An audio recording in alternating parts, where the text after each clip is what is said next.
number 3 challenge is mobile computing SoC complexity. This is from our view, since none of you is in the product. Okay, so I try to explain this as simple as possible. Okay? We are making this a complicated SoC device. This is really Qualcomm chip, so you can see it's so many IP inside. You have not only modem, you have CPU, you have graphic, you have DSP engine, you have SRAM, you have Wi-Fi connectivity, high-speed I/O, you name it. Okay. Typically, each SoC probably contains 50 to 100 IP. I'm not talking about enablement IP. I'm talking about product level IP, 50 to 70. And they're getting more and more because you have to take care of the legacy, but you have to add more features. And from node to node, and in fact, we migrate more IP from node to node, but at a very shorter cadence. We used to do that every 18 months. Right now, because of mobile computing, we move from node to node every year. So every 12 months, I have to move so many IP from node to node within 12 months. Okay, so you're thinking about how complicated the challenge is. The first is cycle time for if from node to node become longer and longer. If I can see 28 nanometer, 20 nanometer at the FinFET. Just for example, okay, you can argue for any 3 generation. The cycle time become longer and longer. Cycle time is meaning you start the wafer, how long will it take for the wafer out?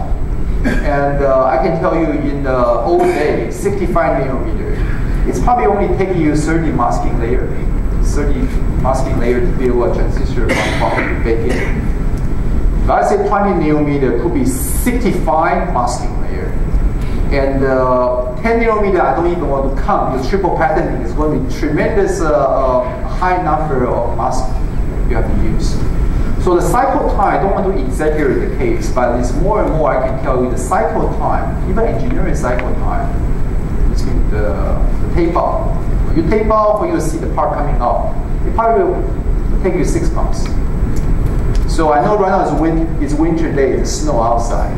Okay, assuming I have tape out today, I will not see until summer.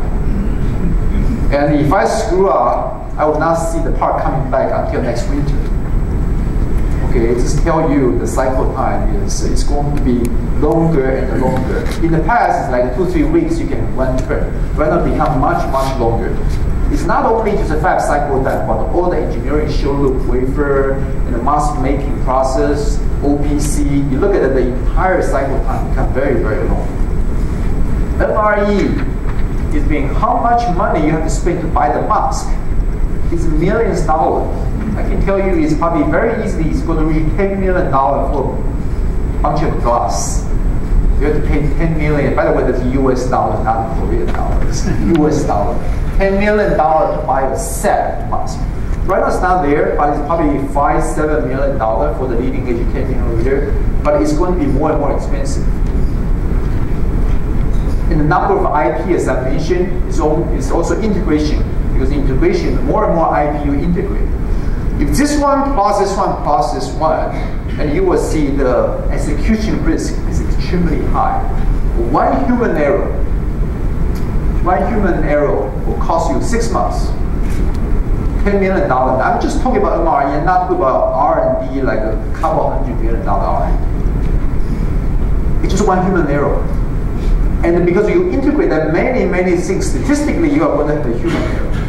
So to execute such a complicated SoC, it's become extremely challenging going forward, also extremely expensive. Of course, I will consider it good news to Qualcomm, because if any company can afford, it's probably Qualcomm. Okay? But it's going to be more and more challenging going forward.